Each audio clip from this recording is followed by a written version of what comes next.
have to reorder my screen. So let me just kick that right back over again. Okay. All right. So you guys can see my screen again, and we are recording. All right. So we are going to talk about all three. We're going to talk mainly about the Cooperative Housing for Families grant today. We do have the other two programs that I mentioned. If you're interested in learning information about the Shared Equity Homeownership Program, we'll do that workshop tomorrow morning at 10 o'clock. And Angie Hubbard will be there. She's our housing director. The most important thing that I want y'all to take away from this particular slide is, and we'll probably say this 3 or 4 times, is that all the ARPA funds must be spent by 12/31 of 26. So if you have any doubt about your ability to finish the project by that date, then you may want to go after regular round 13 funding, which we expect to come out in late January. But today we'll be talking about this particular program and we will not be able to have any extensions on the ARPA grant because that is when the funds run out. All right. So, Hannah, do you want to go ahead and start talking about the Cooperative Housing for Families program and how it works? Hi, everybody.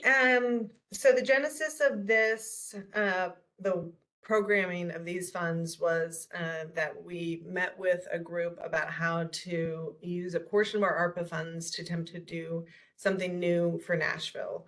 I believe we met under the umbrella of innovation. And so discussed some of the areas where we see a great need. And one of the areas of great need was folks who are currently renting and pretty exposed to the precariousness of the market. There's obviously the benefits that come from homeownership in terms of generating generational wealth, but there's also the security that comes from not worrying if your building will be sold out from underneath you, and you are given various amounts of notice before you have to move. I know that council has made some attempts to have additional protections put on renters, but that the state limits some of that. And so, of course, we know the downstream impacts of being forced to move, have an unplanned move and navigate that.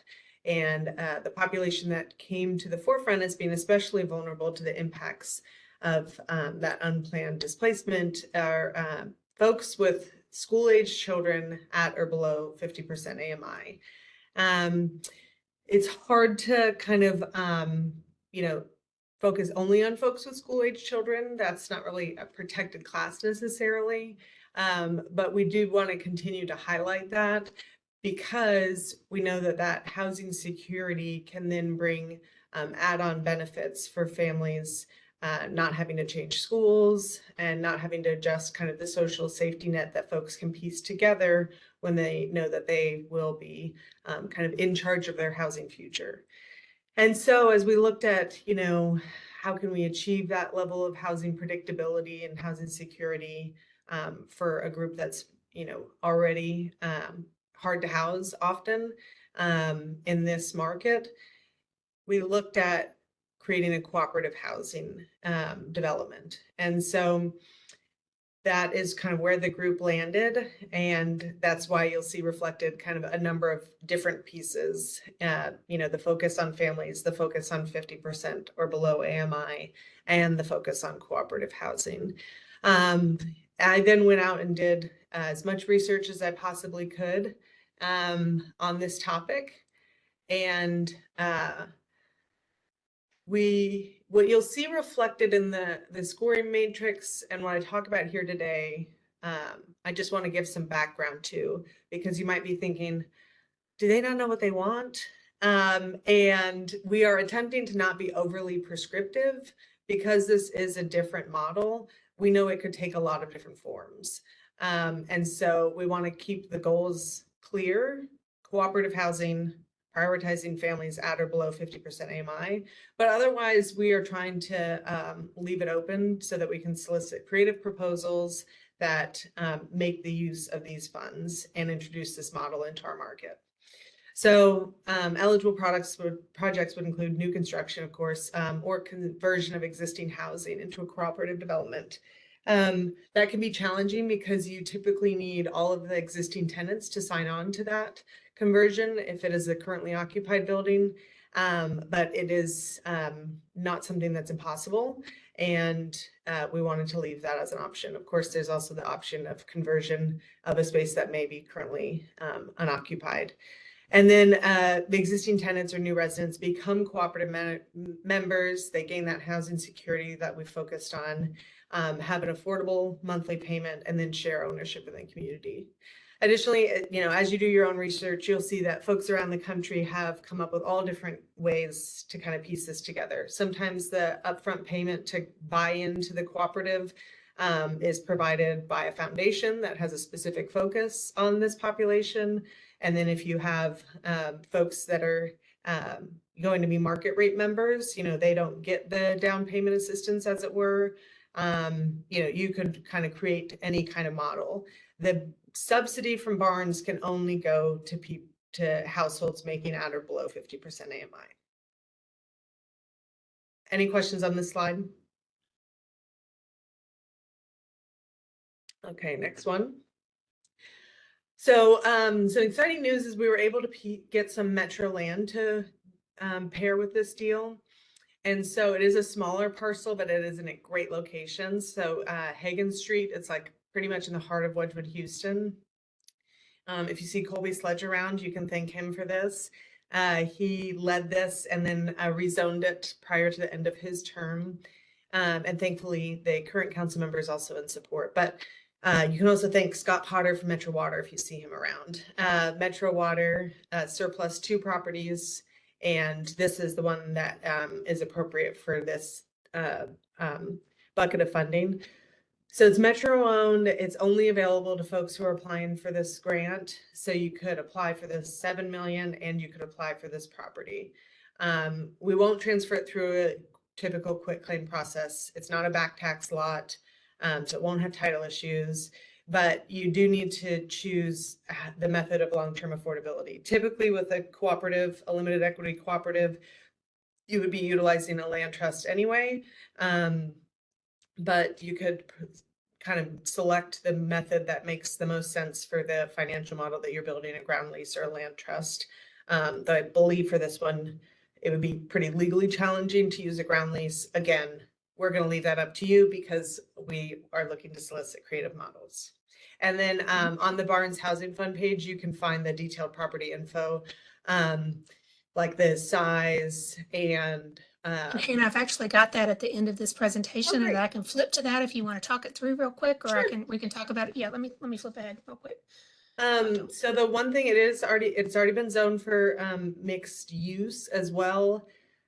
Councilmember Sledge would also love if you could have a grocery store on the bottom floor, which I don't want to say is not possible, but I know that that can be hard, a hard amenity sometimes to pair with an already challenging model. So I'm kind of defended this model in terms of not trying to have it carry everything.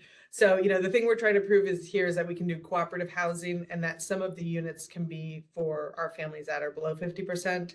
But just so you know, it is zoned for mixed use. I think, alternatively to a grocery store, again, if you can have one, great. You could utilize the space for a commercial applicant that can, kind of subsidize and provide some stability for the rest of the development and your financial model. And then, so it currently supports 3 to 4 stories of flats, live, work, and mixed use. Parking is not a required feature. And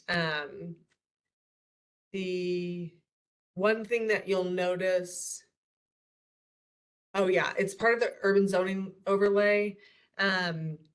And so, you'll just want to familiarize yourself with what other kind of requirements come with that. And then I believe it's part of the urban design overlay that's a part of Wedgwood, Houston. I don't know that this applies to this in any ways that constrain it.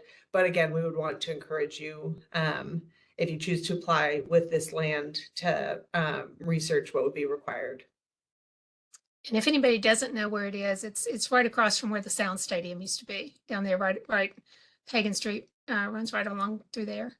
Um, here's the last of the information, and again, all of this is available on the Barnes webpage as well. Great. Right. Let me run back up through here. Y'all ignore the fact. Do not watch the person behind the curtain there. Let's see. Okay, so we did this one. Okay, here we go. This is kind of the other option. Right. Alternatively, you could provide your own land. And this is something I think I've encouraged most folks that I've spoken to, is it if, you know, the cooperative model can be an expensive one, but there is no funding cap for this pot of funds. So you could apply for the full 7 million. But because of the timing, you'll need property that's pretty much ready to go.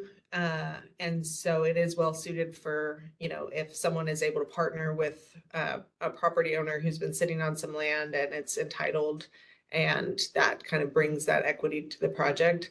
So you would need to display strong land control prior to applying. This is typical for Barnes, a deed in hand, a 99-year ground lease or signed sales contract. The property must be zoned or able to be zoned within a timeline. So that would require a council member letter of support and planning and zoning staff verification conversation. Again, I don't know, Karen might know if that's required Sure. for all Barnes. But for It this is one, it is for this round 13, for round 12, definitely. I Oh. think it is going to be for our ongoing ARPA as well. stuff, yeah, The tight timeline, yeah. right.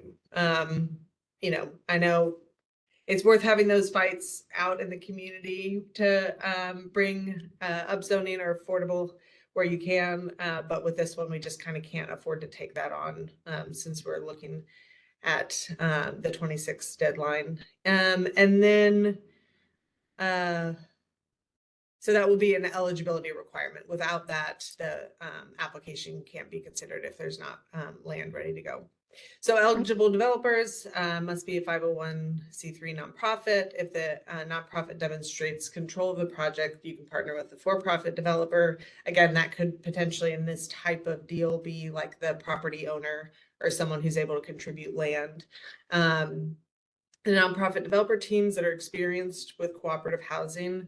As you know, we have discussed that. Again, we're aware that this is a skill set that we're trying to grow locally in housing. So we could anticipate that those partnerships could look like, you know, a letter of engagement with a specific consultant who's going to help build that that cooperative model, and kind of knows what the pitfalls could be and knows how to appropriately budget. Very strong knowledge of best practices and experience with all aspects of the cooperative model. Again, that can be in-sourced through a consultancy engagement. And then a deep understanding of how to prioritize families who make below 50% AMI. And then the income eligibility, of course, is based on the actual household size. And the goal is then to train others to replicate this model beyond this current funding round. So that is kind of an asterisk because we want to make sure that folks are prepared to then share what they learn. You know, that could include coming to a future Barnes Housing Trust Fund Commission meeting and sharing, you know, and kind of putting together, here's the lessons learned along the way, understanding that this is being funded in the innovation bucket. We have removed the funding cap and would be seeking for this person to understand that they're undertaking that first into the market position, and that there will be some additional asks in terms of how we then scale that expertise in our community. So for the small org set aside, which would be 20% of the pot, that again, for folks with a budget under 2 million, and the maximum grant is at 750. And the developer fee for this pot is higher, it's 25% maximum. And of course, the higher points go to folks with 10% or less. But the part of the reason is because that developer fee should really incorporate your consultancies as well. So that's where we would want to see people paying for, you know, the planning, the legal, the financial, the lending, all the stuff that's going to be part of setting up the actual cooperative structure, in addition to setting up, you know, or developing the building. So, you know, those are two really kind of distinct skill sets, and we want to see that whoever applies is planning appropriately, not just to like who they will engage, but how those folks would be paid.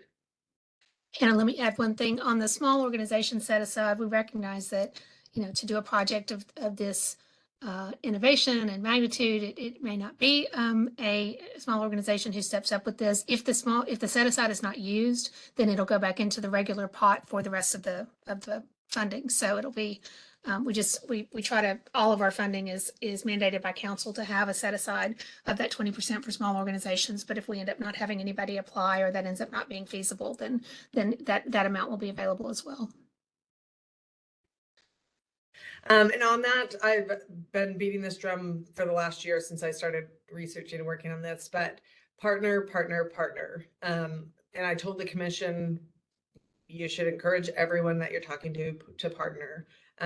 Even the folks I've talked to who are experts in this have said like, 7 million you think goes a long way. It does not go that far with the expedited timeline and that population. And so our goal as a community in service of our neighbors is to have a successful model for this. And so everyone has said you should try to put as much of that 7 million into one horse and back that horse and get them to success. That doesn't mean one group, but it does mean, in my observation, one kind of central energy. And again, this will be up to the commission and to council. But I think if you're interested, as much as there is a opportunity to partner, I would encourage folks to do so, because that money will not go that far, again, with that population and attempting to do this model. So again, you'll see in the legislation that passed council, we are trying to prioritize at-risk families that are facing or experiencing a housing crisis. And so you'll see those specific cases listed there. I think that is what we would seek to, you'll see in the application, there's a desire to understand the applicant's knowledge of this population and the challenges that might be facing, and the outreach that would be needed to kind of work with them ahead of moving into the cooperative model.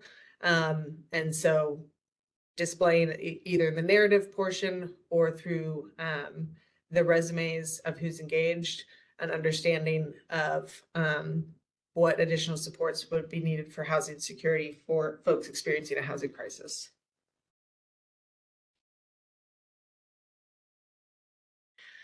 And then for financial standing, we'll be looking for a positive cash flow and operating budget equal to or greater than the grant request. So sorry, hang on one second. That I missed this one slide. This section, the operating budget equal to or greater than the grant request, is the one thing that is no longer required. That got pulled out by the commission yesterday. So we are not requiring that operating budget limit, but positive cash flow for sure. The audit is required for organizations with budget over 500,000. External CPA prepared financials required for organizations with a budget of 500,000. I think that's to 2 million. Is that right, Karen? Yes, and that's required right. by Metro Code. And then new is that all organizations need to submit most recent board monthly financial report. Doesn't have to be CPA prepared. And then again, the ARPA deadline for project completion is December 31st, 2026. And the contract length will be 2 years, and then there will not be extensions due to the timeline. And so the applicants will be asked to provide a detailed timeline showing that they can finish the project by the deadline. We could potentially do an extension based on when the contracts are signed. So like if it's, executed in May or June, and then we need another 6 months. But what you're seeing there is like, we want to see a plan for meeting the 26th deadline, because that's the IRS, and we don't get any extensions with them. Mm-hmm. And the feds, probably the feds more than the IRS, but the big dogs. So not council. Yeah. And so we could go back for, 3 or 6 months, but since we don't know when council will approve the contracts, want to kind of see an aggressive timeline proposed by the developers. And one thing just to add to that is that as you submit your timeline, one of the things we'll be looking at is what those milestones are that would tell us whether or not you're on track and tell you whether you're on track. Because if somebody, even if somebody's only halfway through the project, but they're really far off on their milestones, we may, sit down and say, hey, we're not sure. It looks, it doesn't look like you're going to be able to make it by that date, because what we don't want to do is get down to, as Hannah said, that last 3 to 6 months, and then all of a sudden there's no way for somebody else to use that money either. Because if we don't use it, then we lose it. Yep. So just to point that out, we're going to be real tight on real not tight, but very focused on milestones. Mm-hmm. And I want to be also clear with that. This is something new, and we know that this is money that might be earlier in than a typical Barnes deal, where we're coming in maybe at the back half of piecing together the capital stack. We want to be clear that there will be no penalty. Of course, there isn't a penalty if you turn Barnes in, but like, I want to be very clear with people. We will make an award to the most competitive application, but the thing that will make us the happiest is that the money does not get sent back.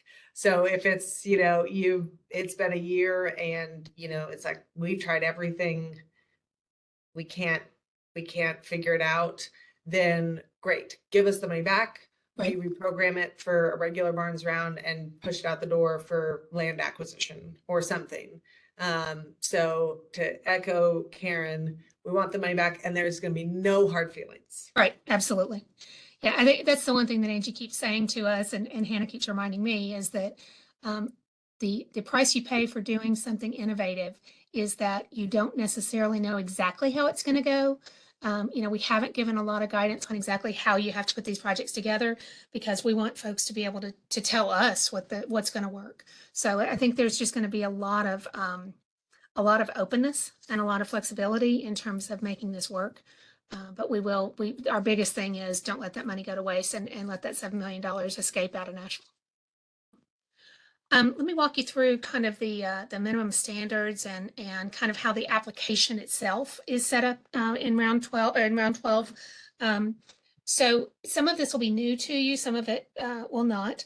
But this year we are starting out applications by saying every application has to meet minimum standards. If you don't meet these 4 minimum standards, then you don't even get to the review stage with our other reviewers. So the 4 are here: the complete the application fully and upload all the attachments. Not really a surprise there, but if you include all of the required attachments, we'll be in good shape.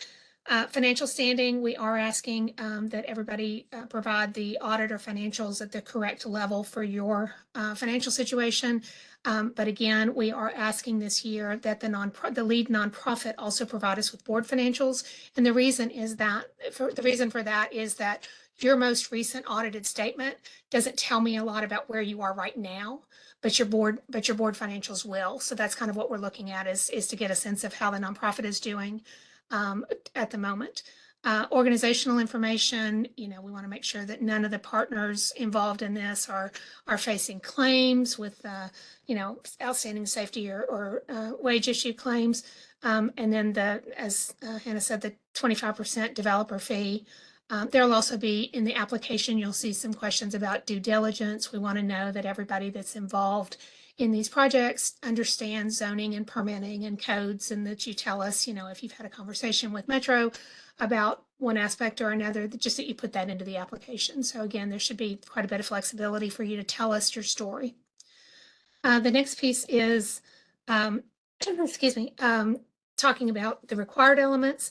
This is where your scoring begins on the application. We will have you, as Hannah's already mentioned, you're going to tell us about how much experience your partnership has in doing similar projects. We'll ask you to do, key resumes like we always do. It is important that nonprofit does have 51% leadership of the project. This is not, we don't want the nonprofit just to be a figurehead, and it's really being driven by the other folks. Excuse me. We've renamed in our grant proposal this year, we renamed the capital stack to go under funding sources and uses because the uses are just as important as where it's coming from. So we do ask that you detail, what your sources are going to be, include committed funding letters if you have them. If you don't, if you've got tentative ones, put that in. It's all just a matter of how well it's going to score on that question. But partial score is always available. And so we want to give you as much credit as we possibly can. Um, in terms of the uses, we'll want to know, give us your detailed budget. What are you going to use the dollars for? How are you going to use them? And again, include any narrative that you need to help us understand what your plan is. Developer fee, Hannah talked about that pretty thoroughly, but we do want you in this section, we'll ask you to provide some details on how you're going to use that fee. And then if you've got consultants, ideally you'll have an agreement with a consultant already, and it will say, what their fee estimates are, so we can kind of look at the whole picture. Then the evaluation criteria, which is where we start having external reviewers take a look. This is where we go to 15 points for each question. None of this is going to be new. Talking about your project approach, how many residents you're serving, what are the AMI of the different folks you're going to be able to get in there. If you're going to provide any details you can. Let us know how you're going to structure the co-op, how you're going to manage it ongoing, what's going to happen as the project continues down the line. We also would like to know as much as we can about your marketing plan, wanting to make sure that we get out to reaching diverse populations, and ideally that you've also got some data analysis in your marketing plans. Again, that's not an essential, but it does definitely allow you to score higher. And looking at prioritizing at-risk families, or I would say especially in that 50% AMI.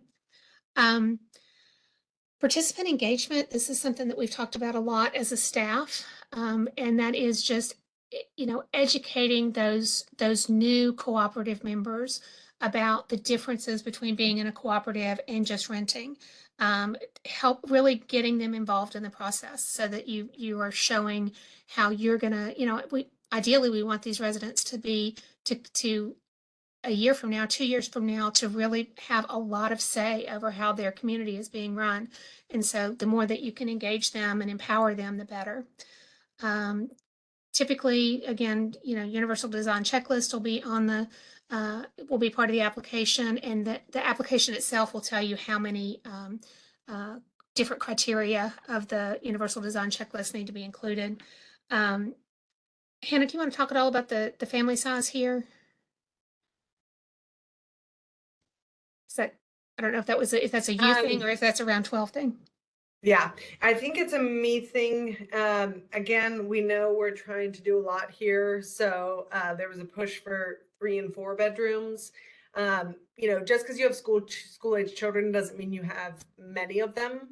Though we know that there are families that are facing that challenge. We just know that by requiring that here, that could kind of create a house of cards of requirements that then makes it harder for the program to succeed.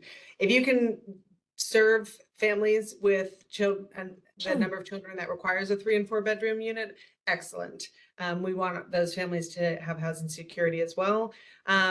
But really studios is not serving that population. And so we would be looking at primarily 2 or more bedrooms. Again, there's a little bit of, I think, flexibility on what you propose. If you say I can do this many 2 bedrooms and a few 1 bedrooms and then some market rate, you can kind of create the mix that's required for the financial feasibility, while also being able to serve some of our families with school age children. I think one other thing to be aware of with all of this is normally in a Barnes round, you can pretty much count on the fact that, sorry guys, my German Shepherd is going crazy behind me. Sorry about that. But you would normally know that about half of the applications that come into a Barnes round are going to get funded. in this particular grant, we don't know how many folks will apply. We don't know how many people will be competitive. So I think Hannah and I would both say, if you've got a good idea and you want to make it work, tell us about it and throw it in the ring. And then, you know, if it's something that needs to be massaged, then we can do that. We just really want to know what might be its best, the best possible chance of success. Sustainability and resilience is certainly a big focus for Nashville as we continue to have tornadoes and floods and ice storms and all of the joys of living in today's weather. And then, of course, environmental impacts as well. So do take a look at the energy efficiency and sustainability checklist that's included as part of the application.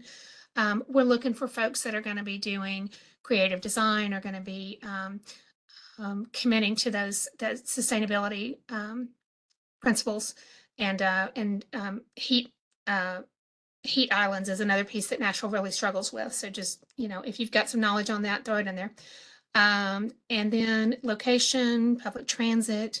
We're really looking for, as Hannah said, is this going to allow these residents to have access to healthy food, especially if that neighborhood is a desert. I know it's not too far from the Melrose Kroger, but I don't know you know, how far people are having to go to get down there. So I think just being sure that that you're thinking about holistically, what all are these folks going to need to be able to live successfully in that space. Then we've got a bonus section that'll be 5 points each. We'll talk about, you know, we want you to talk about what are your diversity, equity, accessibility, and inclusion, or the EAI guidelines that you guys follow. And that could be anything from your organization and how your board is put together to how are you reaching out into the community and making sure that you are not missing a potential group that would really like to be able to be involved in this project. So think about it both internally and externally. Again, you're already going to be serving 50% or less. If you are able to serve 30% or less, definitely call that out to us so that you can get some bonus points for that. We're also very committed to programs that are looking at healthy communities, whether that's physical, behavioral, whether that's preventive, or, you know, hey, we're right next, we're gonna provide a shuttle over to the health clinic or something like that. Just think about what your residents might need and how you could make that work for them so that we can have a positive impact with this project. Again, there's a lot of data out there, and just the more we can do about trying to figure that data into our plans is good. I know one thing that there are certainly bonus points available if you're looking at the social determinants of health, or if you've worked on a project that's similar, or you've seen a project that's similar across the country that has evidence-driven strategies that would address health equity issues. You know, Nashville's got a lot of issues that come from an equity kind of standpoint, and so we're trying to address as many of those as we can without watering the project down so much that it can't succeed. UZO, you know, it's, you guys, the application and the grant policy have instructions on how to find what that urban zoning overlay information is.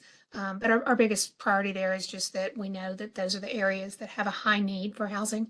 Walkability, same issue as transit. If you really get excited and want to do that, walkscore.com, that's again a bonus area. But it's really just trying to get us to have a picture of what your whole vision for your project is. Timeline, this is the revised timeline, and I neglected to say as we started this out today that the Housing Trust Fund Commission met just yesterday, and they have extended the timeline for this grant grant round. Applications are going to be due on January 2nd in 24. We will have the Housing Trust Fund Commission will vote on proposals on the 26th of March. And then our plan is that if we're giving you the metro property that's available, the council review, we're hoping will be on May 7th, on the 7th. And then if your project doesn't have property, then May 21st. That is if your project doesn't have property that's being provided by Metro. Obviously, it's going to have property. But that's our goal. Any of those council deadlines could slip, but our goal is to get this done before the end of the fiscal year. Other resources that we've got just the Barnes webpage. It's got all the updated information here. If you have written questions, I again neglected to take off the notices from the last time that we provided this presentation. But if you've got questions, just send them to Rashida or myself, and we'll get you some answers back. And that I think is everything. So where are we on time? 3:42, right on time. Okay. So questions. What do you guys have? Yes, Karen. Thank you. That was very thorough. And I'm thinking about a project that we have that is under contract, option contract right now. And we've already got the upzoning. It's commercial. And there's an existing commercial building that we're going to convert into apartments. First floor is going to be mixed use. We'll have some retail on the first floor and then apartments above. If we were to use this funding for acquisition, well, the rest of the property, there's one building and we're going to put townhouses that will be wrapping around this existing building. If we use these funds for acquisition, would all the townhomes and the commercial building, existing building, have to be under the ARP grant, or can we just use the commercial building itself that we're going to convert into apartments? Hannah, why don't you? I think I'm understanding this correctly, but it would just be attached to the housing. Okay. Okay. Okay, put it this way. Yeah, use it as, there's, because I've done it before, the restriction, deed of trust, and all that's attached to the actual property. So would the deed of trust and restricted covenants be attached to everything on that site if I use the funding for acquisition? Or could I get it attached just to the commercial building that's being converted into apartments? Right. I think whatever it is would have to have long-term affordability on it. Okay.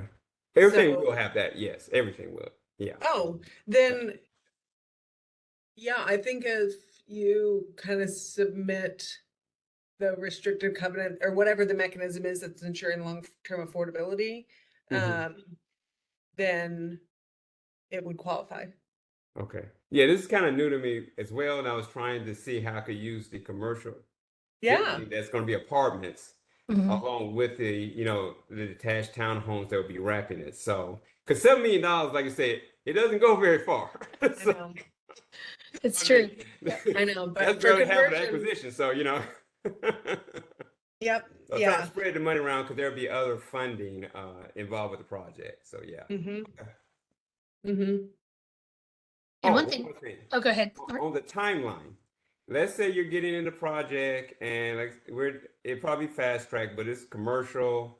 All the zoning is done, but we can't control codes. We can't control inspections, use and occupancy. So if we get into the 2-year mark and let's say we're at 80% complete, we're waiting on finals, the money's not gonna get snatched, right? So I think what I'm looking at, like, how we structure the draw schedule, and typically it's like 10, 25, 25. It's I always want that last draw to track with UNO so that we know when something's done. But I think in this one we would potentially see the value in like front loading more of the funds. And then, but still like having something, one, it keeps us in it together. So then we're going to codes and advocating and say like, come on, we're trying to meet this 2026 deadline. So I think we will probably alert them ahead of time. Hey, we're going to track these projects to completion and we're going to be pushing hard on that deadline. But I wouldn't really want us to get into the place of like, oh, and 20% of the money is tied to this last thing. I think in the past, one of the contracts I've done, again, it's been a minute since I've been out of the Barnes game. It would be up to the commission, but I would make the case for like, you have 5% on your last draw. or even less if this is 7 million. You know, it's like kind of a nominal amount. It's still an important amount. It's a motivating amount, but it's not like, and we crushed the deal because we missed this last deadline. Right. Yeah, And you the said, funds have yeah. to, the funds have to be expended by that date. Okay. So I think that's the other key is that, you know, if, I mean, obviously, like Hannah said, we tie everything to the UNO so that we know exactly when it's completed. But if, it's not that you have to be able to show that people are already residing in there by the 31st of that year. Okay. Okay. Well, I'll hold off on questions. Let somebody else have the floor. Okay. Because I can wear you Anybody? out today. Anybody else have questions? Could you say more about if there were two projects that we had? In terms of like if you had two different properties that you were looking at doing. Hannah, I mean, I think, Rosemary, that the biggest key is just making sure that whatever you're doing is going to have this money go as far as it will go. And so, you know, we're not prescribing how many units somebody does. We're not, you know, we're just saying that the the larger and more successful it can be, the higher it's going to score in our rankings. So if you had two different projects and you were saying we're going to go after 3.5 for each of them, you know, certainly that would be a good application. We just, if what Hannah's hearing around the country, from around the country is, it's really hard to do this for less than 7, I would really give some serious thought to whether or not that's really the best way to achieve what you're trying to do. Do you mean like splitting it like that, or like applying for the full, like trying to put 2 options in for the full 7 million? I guess there's a possibility that we could do 2 different things. And so I didn't quite understand from the application if that were possible, if like one group could put in 2 applications for 2 different projects. For the full amount, Rosemary. So you're basically saying we'd like to do either this or No, that? to split it, Oh, I guess. to Yeah. split. Okay. Okay. Hannah, this is really in your ballpark. I'd probably go with what Karen said. Like, I think if it were a rock star application, obviously you guys know how these work. We're balancing multiple factors.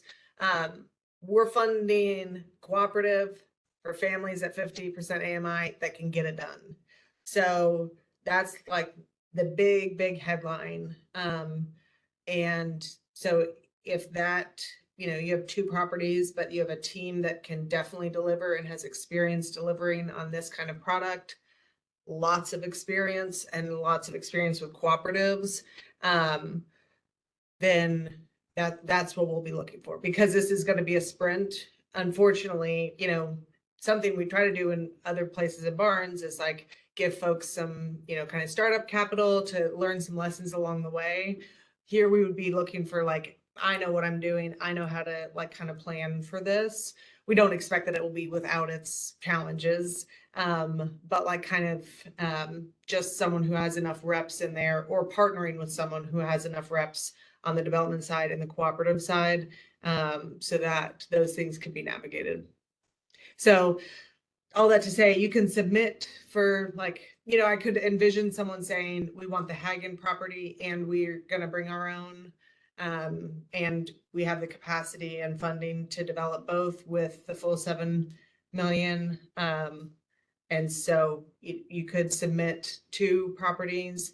But I think I'm just trying to emphasize, like, here's what the review committee will be instructed to be looking for in terms of the strongest applications. Thank you. We give Mark the floor again. Anybody else have questions? You know I got another question. Yep, I do. I saw it on your face. And I've got Okay, one too. One, Yeah, go ahead, Mark, Brian. Mark can No, go go ahead. first. You sure? Yeah, I'm positive. Yes, go ahead, All Brian. right. So, you know, I guess I still don't really understand what cooperative means. Yeah, we didn't pick what type of cooperative you have to build, but I think that one that is going to align with the AMI that we're seeking to target would be the limited equity cooperative.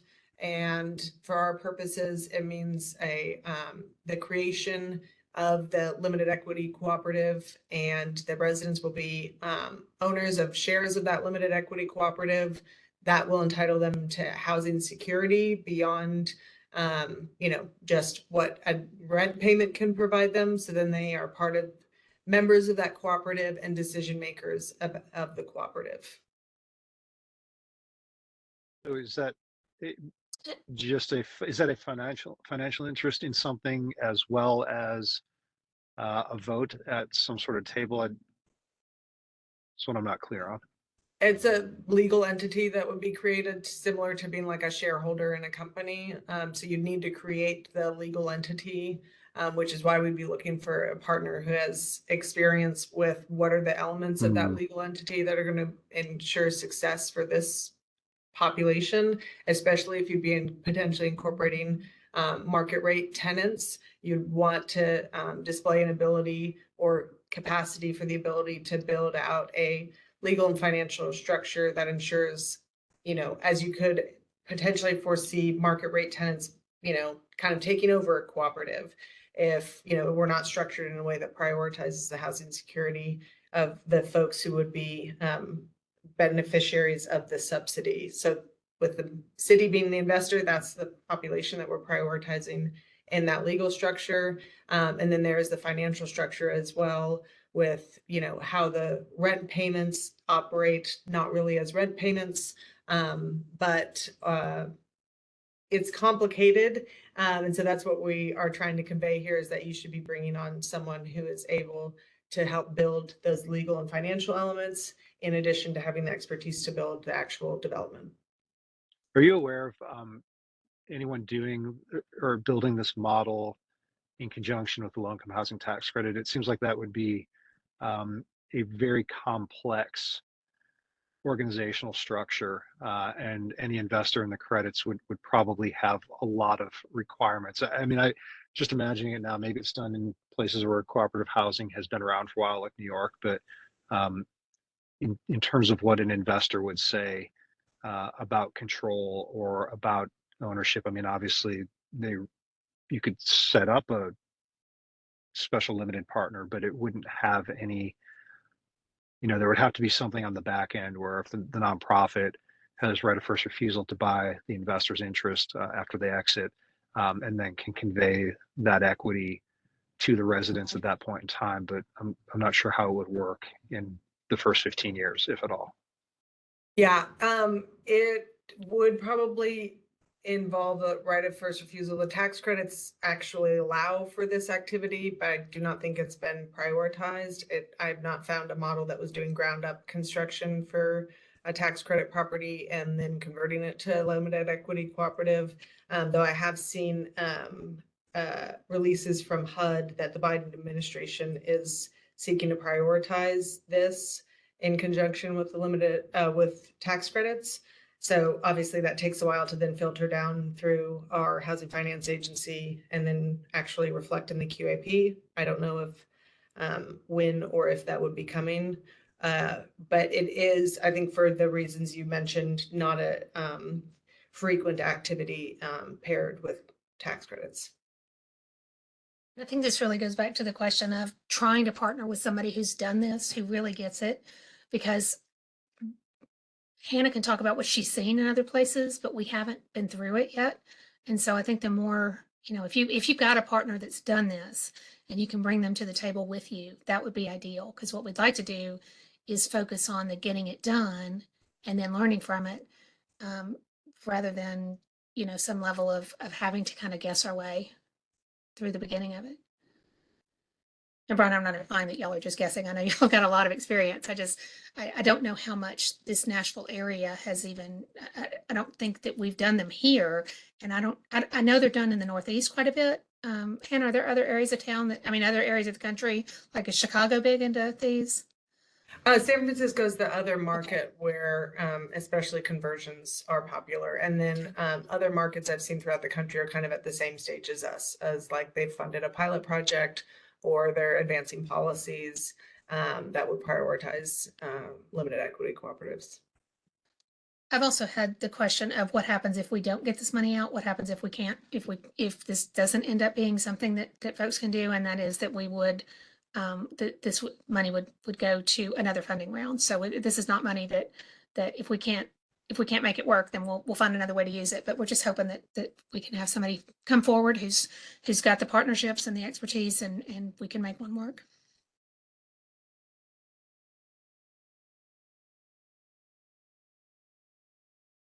All right, other questions? If no one else has one, I have Go one ahead, more. Mark. Brian's question answered a lot for me Okay. as well. It's going to take a lot of attorney fees, and it's going to take a lot of attorney fees, and that will be one of the partners. And it's had to be very innovative because we don't do it here. Thinking about the capital stack, you mentioned, as usual, Barnes is 50% in. Would that not allow you to go after, would it be a conflict to go after the round 13 general Barnes funds to put with this, since this is federal money? I think we would not be prepared for Barnes to be 100% of money in, but Okay. I'm glad you brought it up and we can talk about it. It wouldn't be 100% in.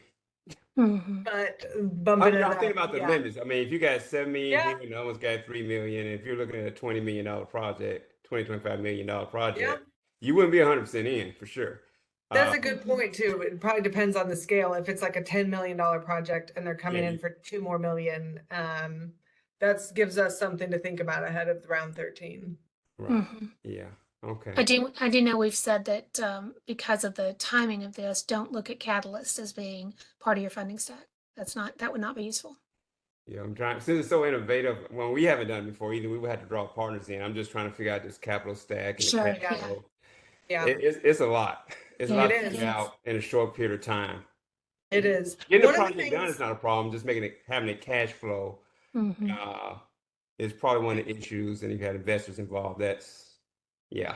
But I see where you're going with this model, and I think it's going to happen a lot in Nashville. We're just taking the North, New York, we just bring it down here and get prepared for what's getting ready to come. Yeah.